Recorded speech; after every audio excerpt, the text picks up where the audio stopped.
Walking is one great example of a habit that's the S tier. It's one of the most effective habits you can have. And it's neglected by a lot of the top longevity influencers. If you say, I ran 10,000 steps, that doesn't get you any of the longevity of walking to 10,000 steps. So it's very clear on this. Tried back again to some of the research on running, and they find that there's kind of an optimal dose of it. Honestly, if you run about half an hour a week, you get all the longevity benefits of running. So if you run for 10,000 steps a day, you get nowhere near the 75% reduction in all-cause mortality you'd get from walking 12,000 steps. If you're in it for the long game, trying to live for longevity, then all you need to do is put in regular effort, even at a low rate, and it's going to just steadily build until you're going to be at about the best you could be anyway. So the whole point of it is that steady wins the race in this case.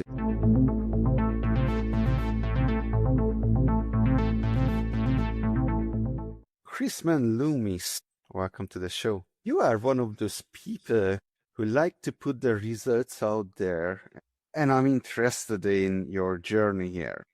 Can you tell me a little bit about your journey? Why are you even in this space? Well, it started really with a book that's called The China Study. My father read it. It's quite a famous book. It talks about the correlations between diet and health within China, which has a very large data set. But the author has a bit of an axe to grind, in my opinion. He's very strong against saying that everyone should be 100% vegan and live that way. So my father actually read it, and then he said, okay, I'm going vegan, I'm going vegetarian. I was like, okay, I read it once, and I actually went vegan for a full year.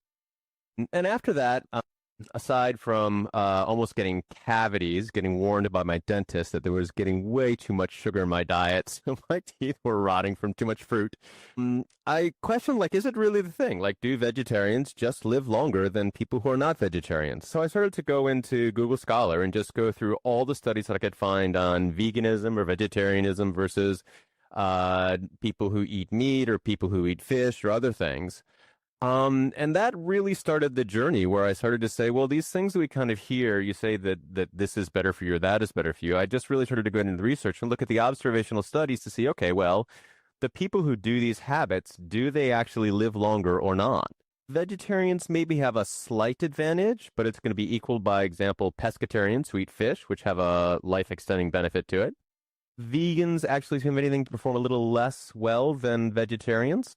The lack of protein, they have some respiratory issues that seem to show up as they're too strict in things, and a lack of protein overall. Once I had started from there, I just started to go into it, okay, well, I'm doing exercise, I go running a certain amount of things, but how much do I really need to do? I mean, given I'm doing it for the purpose, I want to live long and healthy, but as much of that life that I can get, I want to spend doing things other than running. It very quickly turned into a kind of a question of like, well, how much should I be running? How much should I be lifting weights? Do I need to go and spend an hour every day, or is it just 45 minutes a week is enough? And the data for observational studies is quite good. There are many data sets that have large amounts of samples of this that you can go into to see, okay, well, what is the actual results of this? Which people actually live longest? And then once I started there, I just kept on pulling things and started publishing on my blog to say, okay, look, well, this is useful information. I've kind of boiled it down to what I feel are the prime components, and then put it onto my blog and then started sharing that with people. And that was exciting and interesting. And by training, I'm a mathematician. So the other thing I want to say, okay, well, okay, this reduces all cause by mortality, let's say by 30%, which is like from drinking coffee. If you drink 2 cups of coffee a day, it'll reduce your all cause mortality by about 30%. Okay, but that doesn't mean you're going to live 30% longer. That means your chance of dying in any given year is 30% less, which increases as you get older and older. So I started looking at that to say, okay, well, I need to be able to convert these numbers of reducing all-cause mortality by 30% to say how much life is that actually worth?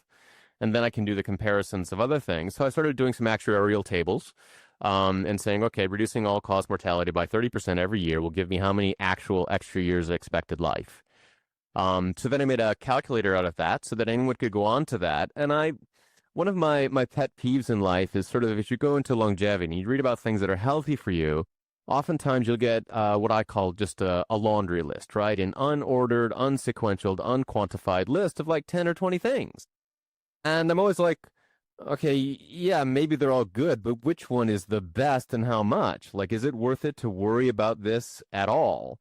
So that became one of my main missions is just going through and every time I see like these are the things that are good for longevity and exercise is going through and then trying to quantify exactly how much benefit you get from each of them and at what point should you just stop reading the list because these things, yes, it might be slightly better for you, but you won't even notice the difference. You won't be able to see it.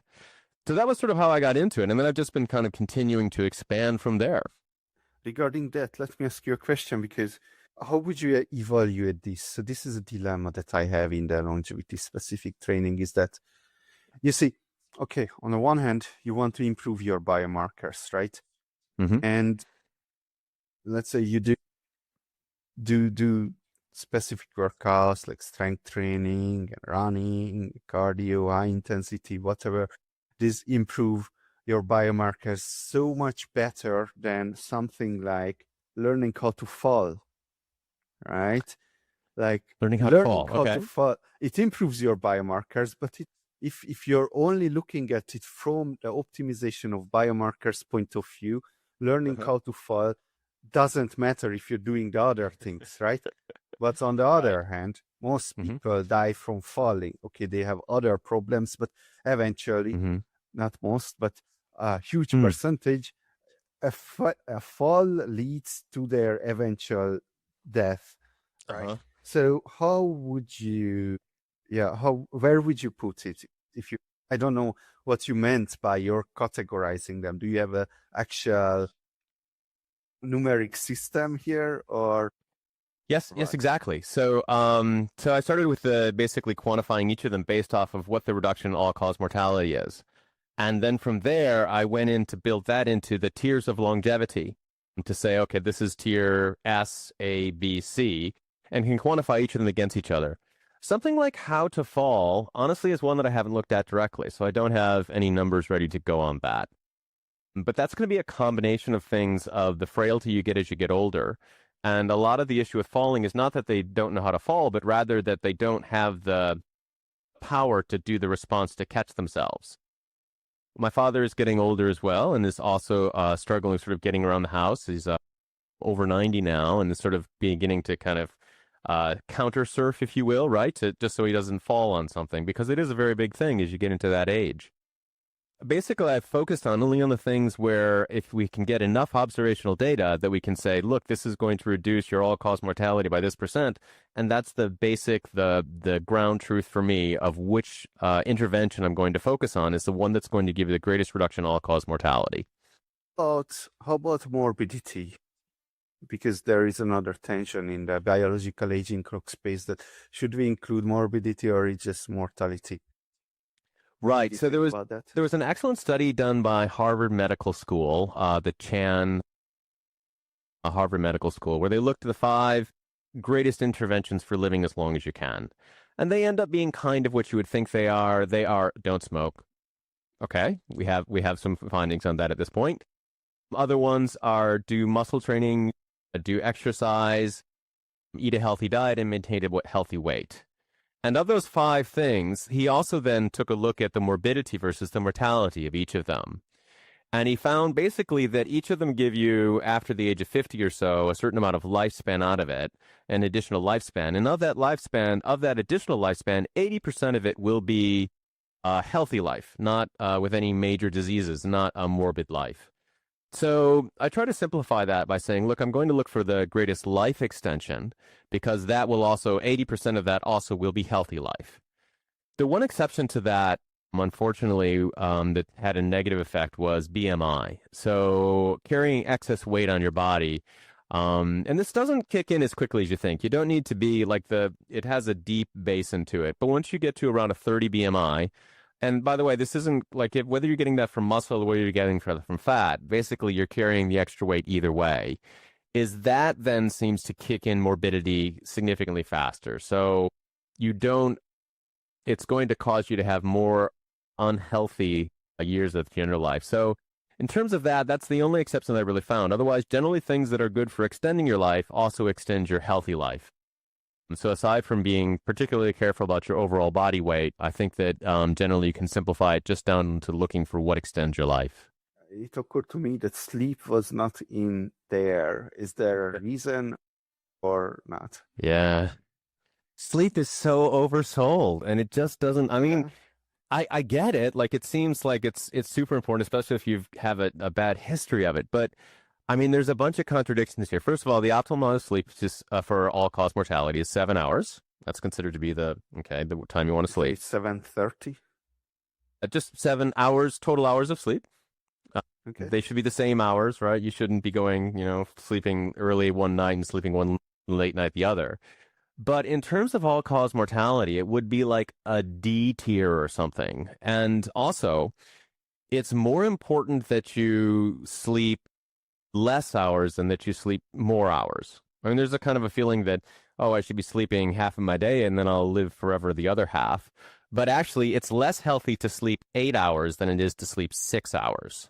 So the correlation actually goes the opposite way. Like people who are worried about their sleep because think they should be sleeping too much. Actually, you should be sleeping 7 hours, and if you have a choice, sleep less, not more.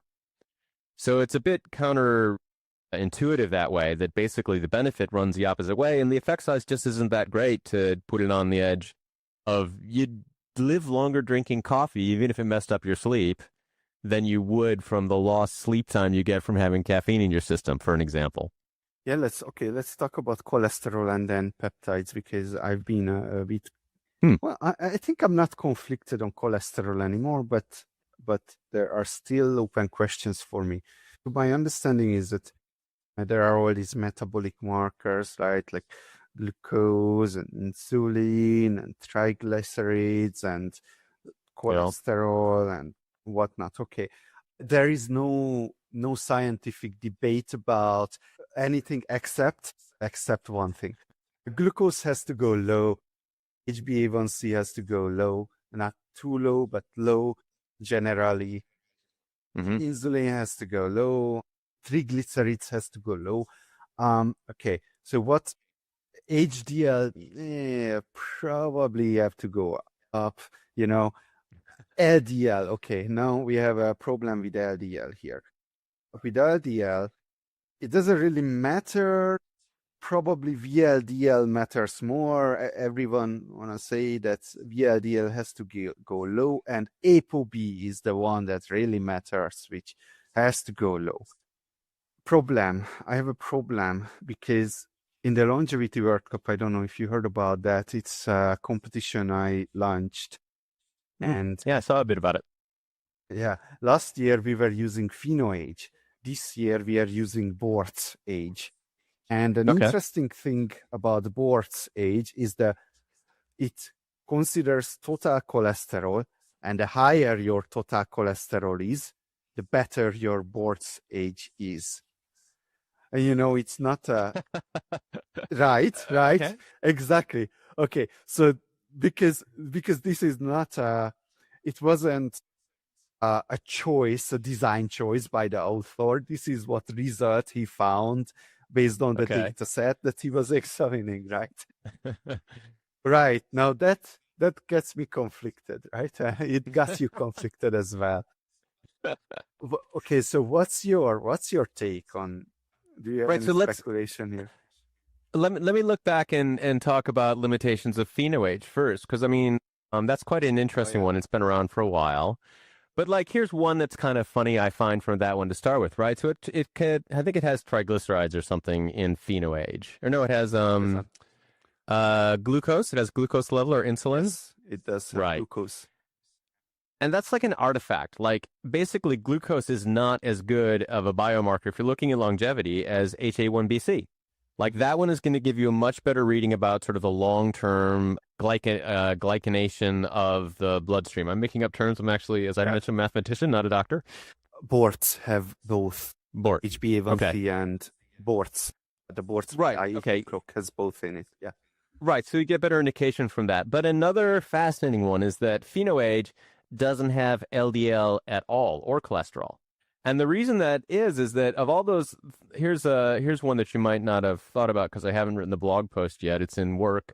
I believe actually that the most important biomarker for a cardiovascular disease is not cholesterol, LDL, HDL, APO1, LPA, or homocysteine. It's actually HSCRP. So HSCRP is it's a monitor of how much inflammation you have, systemic inflammation in your body. And Yeah. it's much more accessible. You can reduce it much easier than you can reduce your cholesterol. I'm sure that you've heard that people trying to lower their cholesterol through their diet. It's a hard slog, and you've got to change a lot of the foods that you'd like to eat.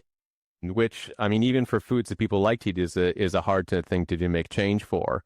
And actually, if you look at it in terms of the all-cause mortality, ground truth, did people die? Lowering your CRP will have a greater reduction in cardiovascular disease than lowering your cholesterol. So I hadn't heard of measuring cholesterol as a positive thing all in one way, but it has like as a mathematician, it has the feeling of they were looking for things that had a simple linear relationship as opposed to like a V-shaped or a hockey stick shape, right? Because I would think, you mentioned HDL. My HDL is ridiculously high. That's not a brag. It's supposed to be bad for me, actually. Like a couple of things say it's not good. I try to enter it into those little online calculators of how long you're going to live. So I punch in my HDL of 110 and it blocks back invalid answer. Please enter a valid value for HDL. I'm like, come on, man. So like it's one of those things that HDL also has a U shape to it. They believe that probably it's low, but then you look at, okay, what causes high HDL? And there are basically three things that can do that. One of them is alcohol consumption. Check. I am a moderate consumer of alcohol and sometimes immoderate. Don't tell my longevity followers. Another one is walking. And I have a walking desk, so I walk 20 to 30,000 steps a day.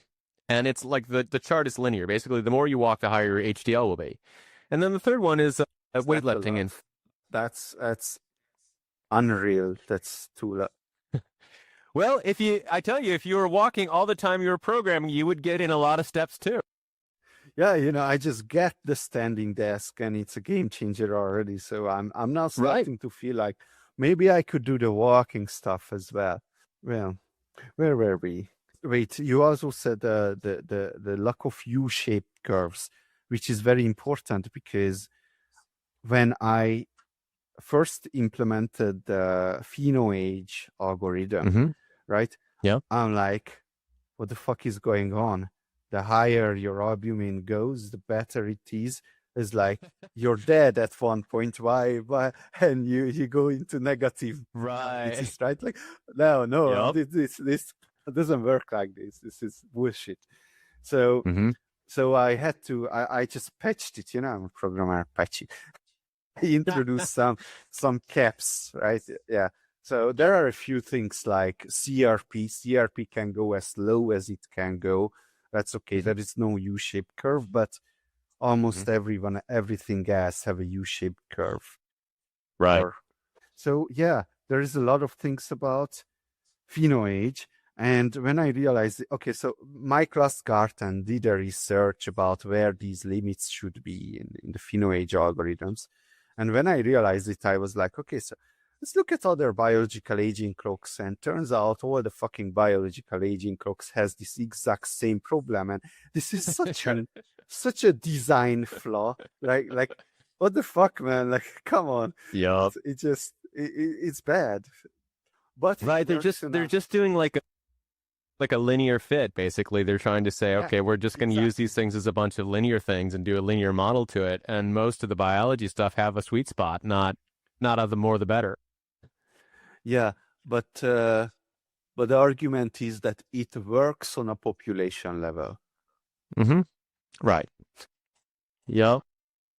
What else do we have here? You talked about peptides, right? I really don't get what's the difference between a peptide and a regular supplement. Like, what's going on there?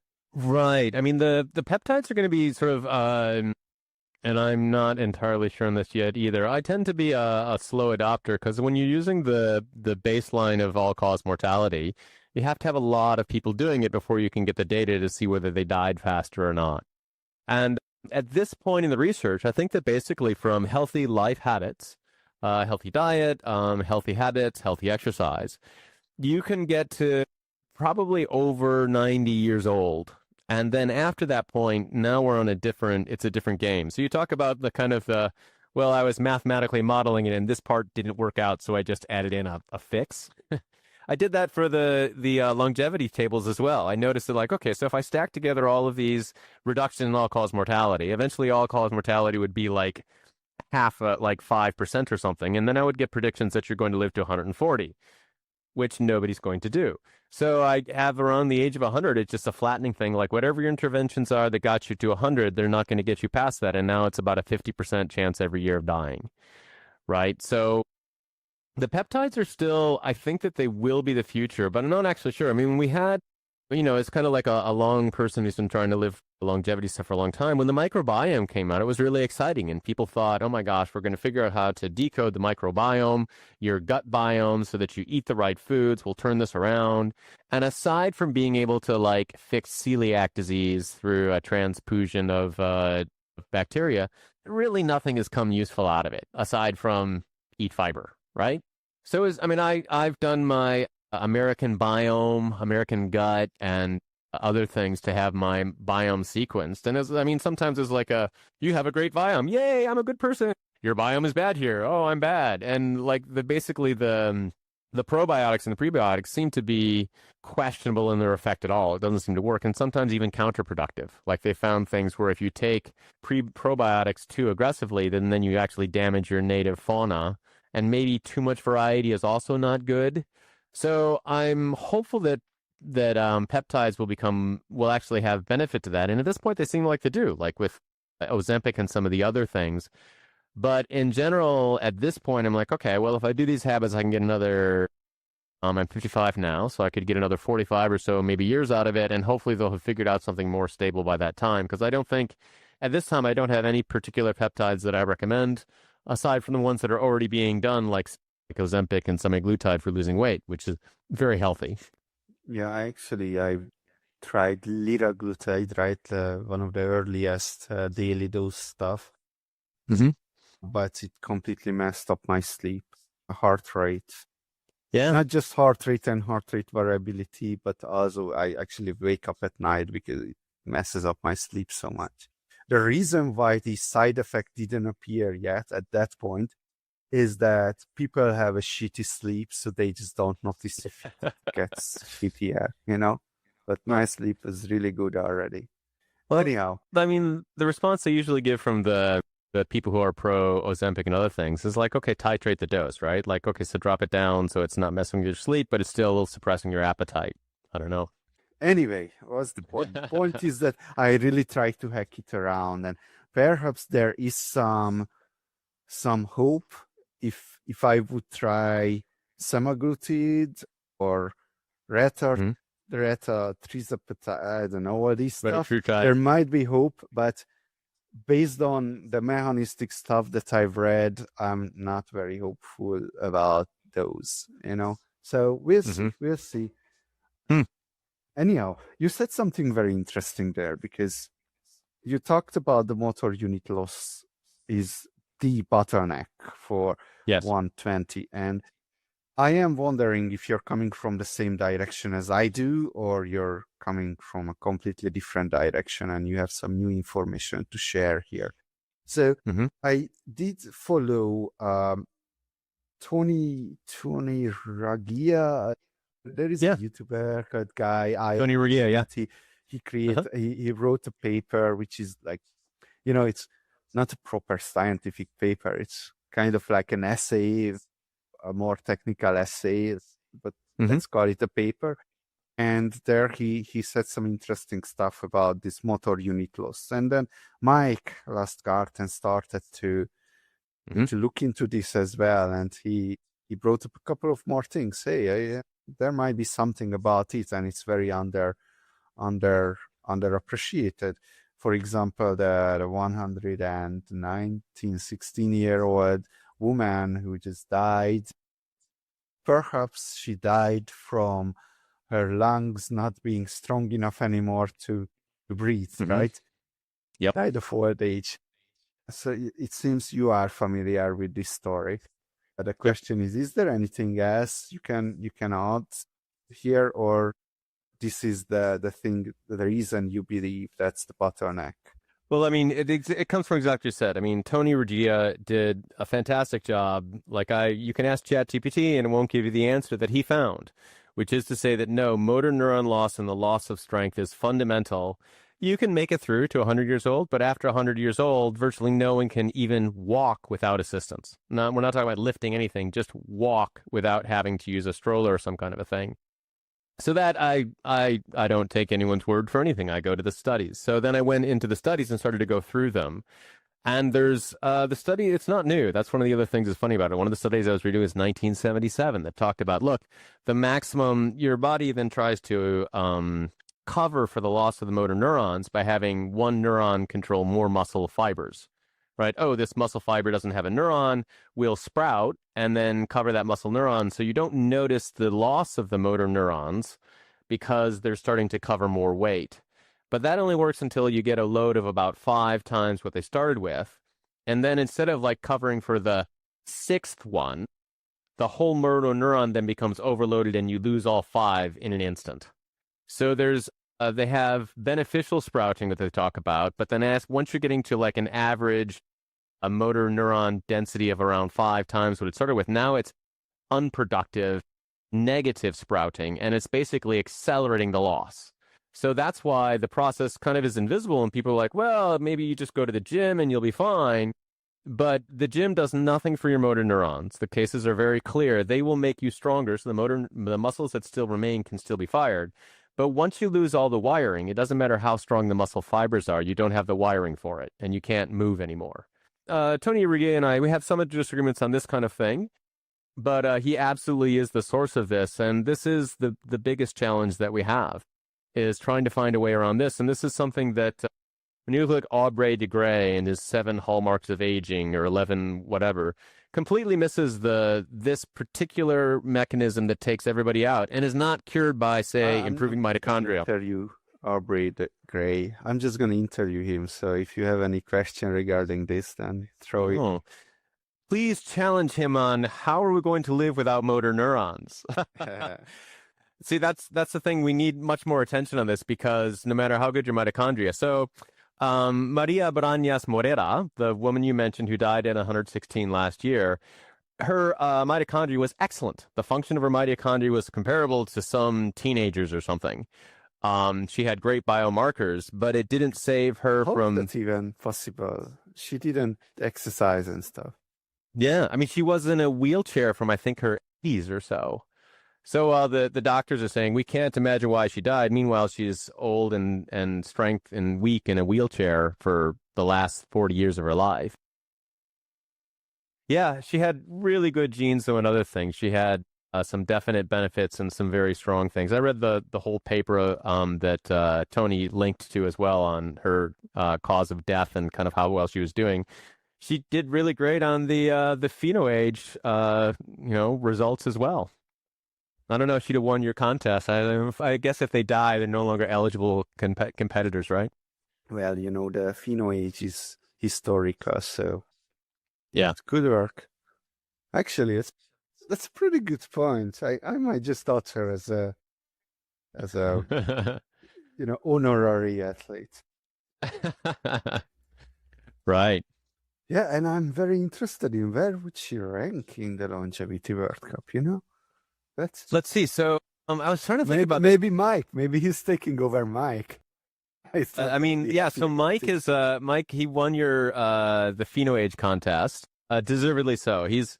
Mike also has his one ground truth, and for him, it's PhenoAge, right? Like he's trying to reduce his PhenoAge, and he's laser focused on all those markers.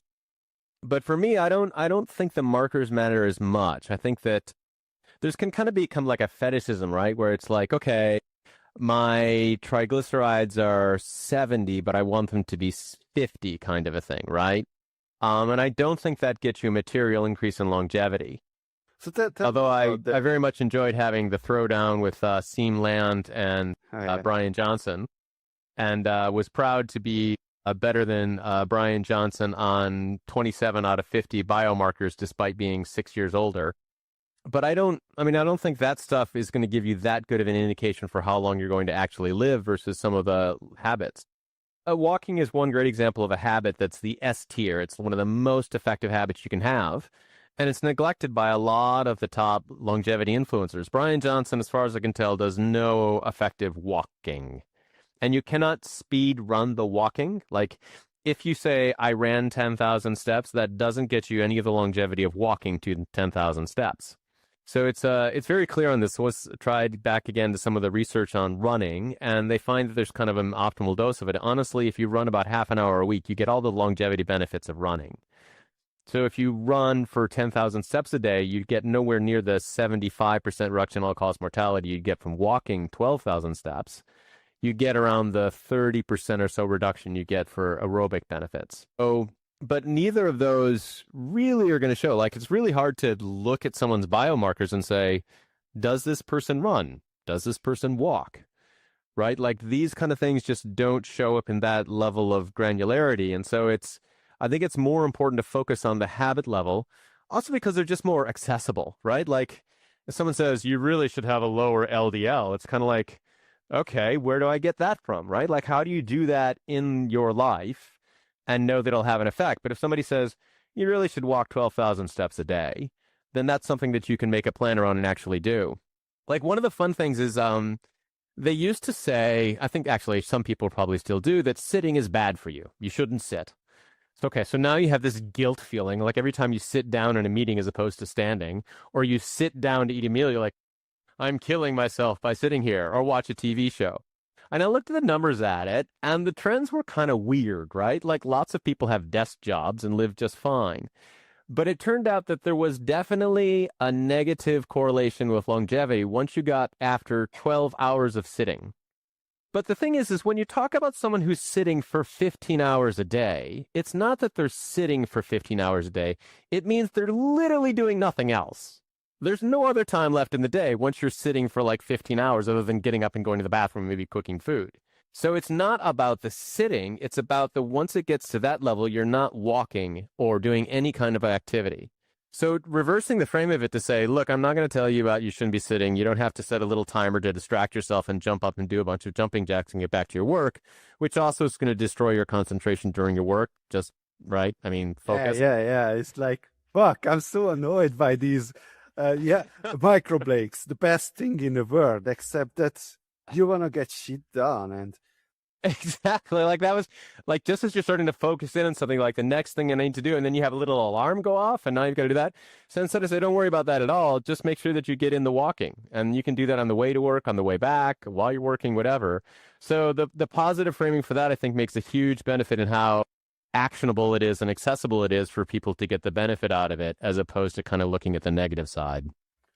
although now that we have AI programming, now we can just tell the AI to do something, and you always have like some time, like, I'm just waiting for the AI to finish the thing that I want. So now I'm doing like micro brain, We're back into the age of compiling, aren't we? Right? Like, oh, I gotta wait for it to compile, so I'm gonna go and Let's talk about the exercises here. You had I just watched a TEDx talk from you, and there was a dilemma on how to, well, first of all, one study was that you don't have to run a shitload of time. The other study was that you have to run a shitload of time.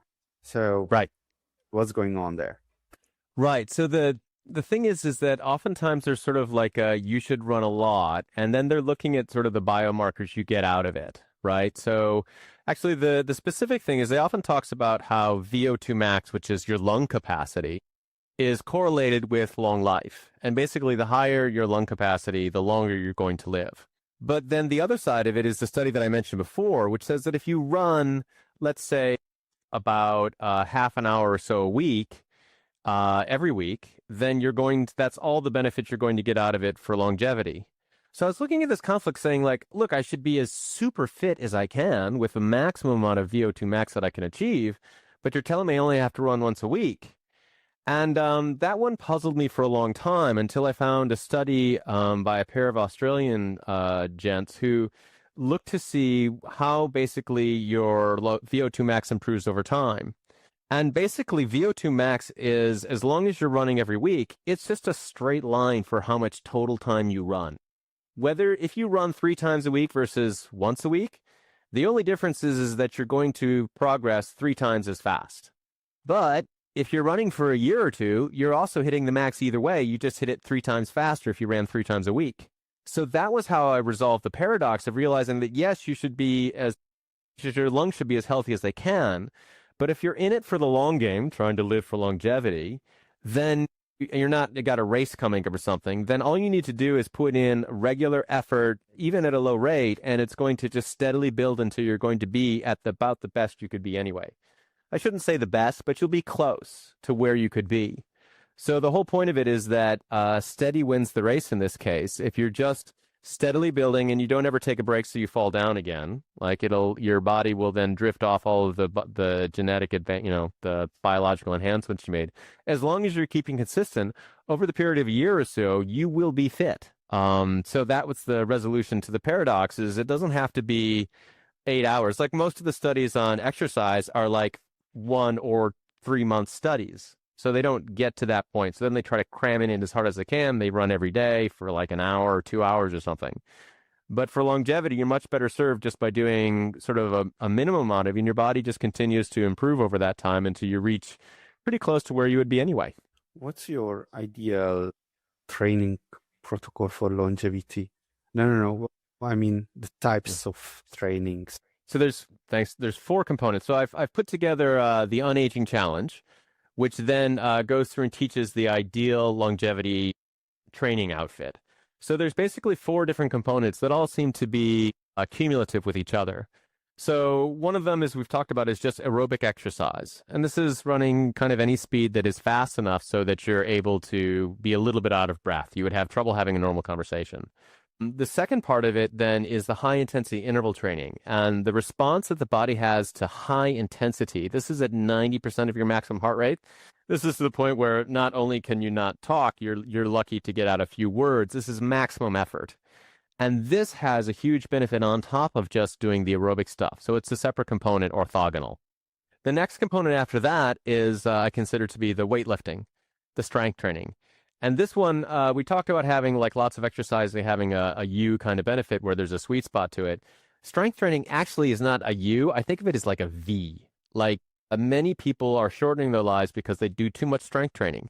The optimal amount of time for strength training for longevity is an hour or less a week total time in the gym, right? So you look at like Brian Johnson, and these other people who are doing a half an hour or an hour a day. After 2.5 hours, the longevity studies are very clear from observational. You would have lived longer if you had stayed on the couch. Like it's that bad. And after 2.5 hours, Okay. now you will die faster. So stop. Don't tell me the 4th one. I want to speculate on that, what that might be. That's the most interesting. Okay. But let's talk a little bit on the strength training part. Okay, so I told you I put a lot of thought about that. A lot of thought into how to construct ideal program for longevity, and I didn't even come this far to have the categories down. But then again, like I already like I have a feeling that I would have went something like aerobic, high intensity, and strength training and weightlifting resistance training, right? I probably would have ended up somewhere here. But then again, on the strength training stuff, you said 1.5 hour a week. Here is something interesting that I've been thinking about that science might not capturing. Okay, so what does science capture? Science captures stuff that can be well parameterized. Up, down, 2 seconds, 3 seconds. These parameters, this is what science can parameterize. Now, what does, let's say, a gymnast do, or these animal flow exercises, walking on all fours and tumbling around on the ground, street workouts, stuff like that. These are very messy exercises. You're not even exercising, you're just a monkey on a playground, right? Doing all kinds of hard stuff, and you end up having muscles. Okay. This is one that I've been thinking, because a gymnast, because these people can when I was doing these kind of things, I could train so much more than right Hmm. now. I'm doing actually weightlifting, Olympic weightlifting, because of Oh, cool. that's what I have access to. Uh-huh. And I've never done it. So that's something interesting. Okay, but when I was doing this gymnastic, street workout, playground workout kind of stuff, I could work out so much more and so much longer because there are so many different kind of muscles moving. You can move so many different ways that Hmm. ultimately you can recover from them much better. If you're doing more interesting exercises, then perhaps you can push out the optimal workout windows for longevity much longer than what scientists measured about lifting weights in the gym. You see? Hmm. Yeah. So my routine is sort of the opposite of that. So literally 3 exercises a workout, 4 reps or so, 4 sets of each exercise. And it's optimized to do the maximum amount of muscle possible. So like a bench, incline or flat, and then a lat pull down of some kind, or pull down or bent over row, and then squats or deadlifts, right? And so the whole thing for me is optimized to get the most amount of muscle moving and make sure we've got full body movement, and yet and minimize the amount of time. So that's like a 48-minute workout. But I say that, and yet my current challenge is I'm working on doing a muscle up, Yeah, which is back, yeah, it's that's back to the fun. gymnast kind of thing. And it's been great. Like I've been having so much fun with it because despite doing this kind of exercise a lot, I can do maybe 12 chin ups, no problem. I'm getting this kind of an exercise is lats muscles that I've never used, like I've never exercised. So I'm starting from like zero, and I'm probably about 4 months into it now. And now with bands, I can do a muscle up and trying to make smaller and smaller bands to improve it. But that's focusing on the power aspect of it because muscle up requires the explosive power to get yourself momentum to get past the hard part. These things, I'm still trying to do some additional kind of gymnastic kind of things. Like one of the guys who was giving me advice on it was able to do it back when he was a gymnast. But yeah, it's interesting. I don't know. Like if you're doing kind of a greater variety of things, would it be okay? A lot of the people who are doing more of it are just doing kind of split body, but they're doing basically the same thing those days. Maybe. How about one thing that I'm a little bit conflicted on, not a lot, but there are these static exercises, right? Like gymnasts do a lot of holds and Mm-hmm. planches, and these are the best exercises for lowering blood pressure. Mm-hmm. Interestingly, if you do a static hold exercise, then you lower blood pressure.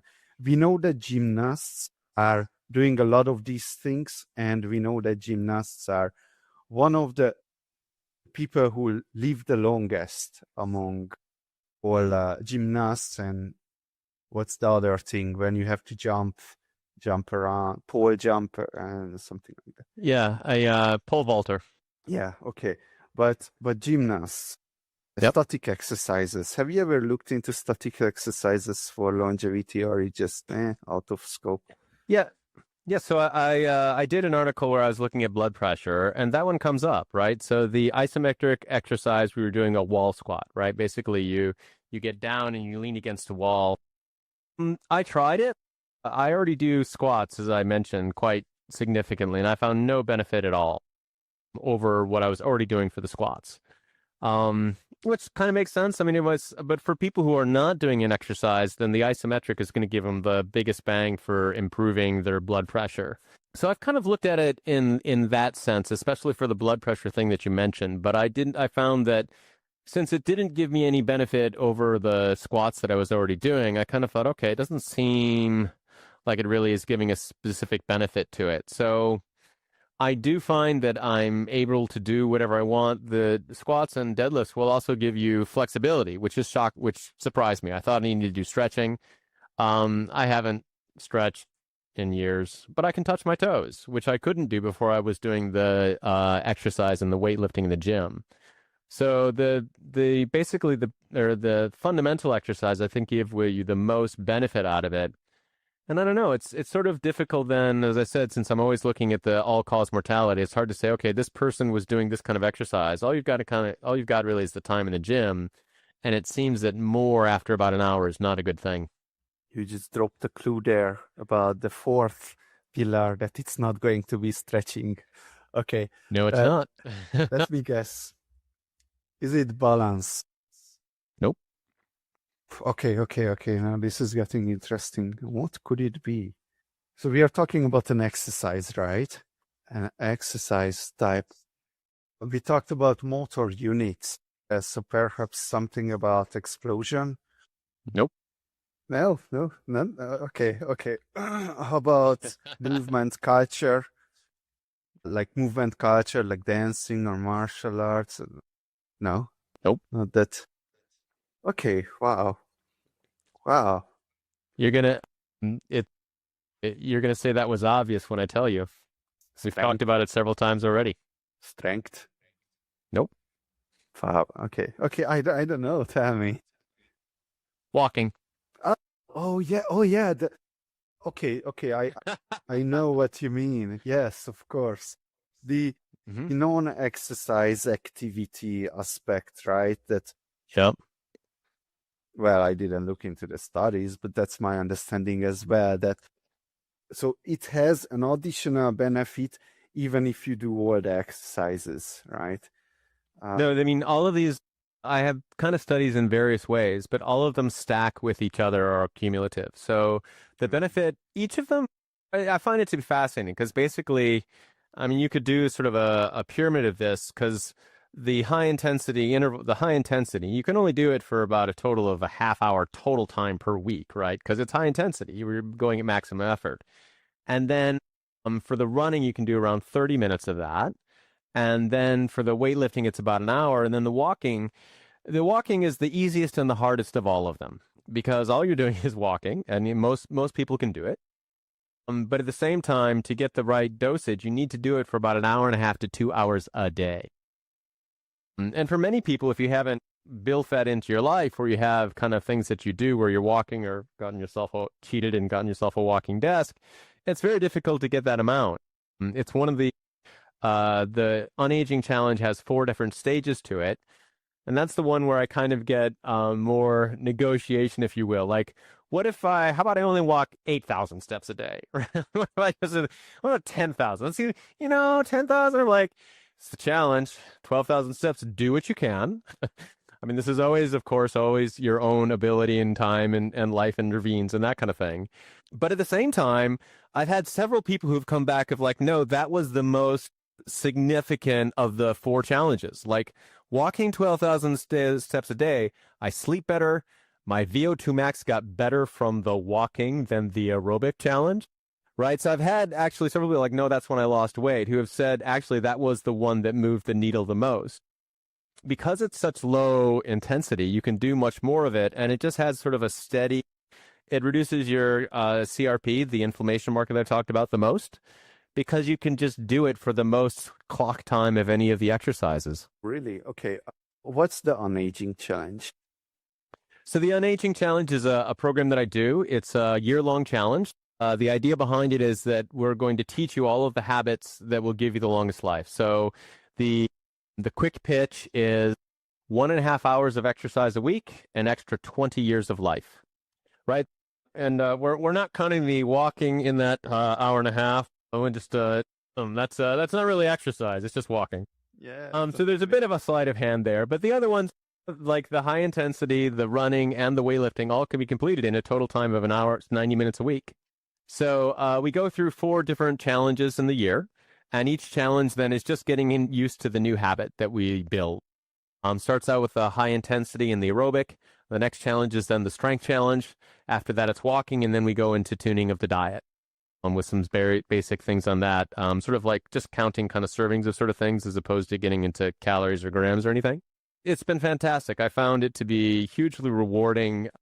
Of course, the first people who've been willing to do it have been my friends and family, and it's been noticeable, the impact. So when I have my birthday party and my friends come over, sort of the year after we did the Unaging challenge with my friends, my friends were noticeably healthier. I mean, we're 50-year-old guys or women, and they were noticeably stronger and sort of more fit after the Unaging Challenge, which was really gratifying and makes me very happy. So the challenge, we're doing it ongoing. People can join when they want to. It's free. You track your things on a spreadsheet with other people. We're looking at maybe improving that with a vibe-coded AI something so that it's easier than a Google spreadsheet. But we put people into sort of groups and teams so that you can see the other people, they can see what you're doing. It just sort of makes it feel less like a thing you're doing by yourself and more of sort of an effort then, and have some joint collective statistics for it. We're going into the, after we had the fast starters, this is our second year of it.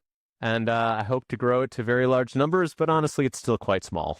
Well, I don't know how effective this kind of challenge is, but for me, this was the one that made the largest difference. I did Simland 2 week long longevity challenge at one point. Oh, You know, for many years, I was trying to eat healthy. For many years, I was trying to stop smoking. And on the longevity challenge, okay, now it's cold turkey time. So I stopped 2 weeks, no smoking at all. And after that, for, I don't know, like 5 months passed, then I still didn't smoke a single cigarette. So like this was the one that made the difference for me, this social challenge that I never tried before. So right. good luck with that. Okay. It's not bad. It's not bad ideas. Yeah. Yeah. Okay, well, thank you very much for coming. This was excellent. Yeah, thank you. It's great to talk to you. If you have more questions, please take a look at my site, unaging.com. You can register for the Unaging Challenge there. You can try the calculator to see what are the things that'll give you the most longevity. It's great to talk to you, and thank you for being one of the referees for many people to try and better themselves. Unaging.com. Yep. It was a pleasure.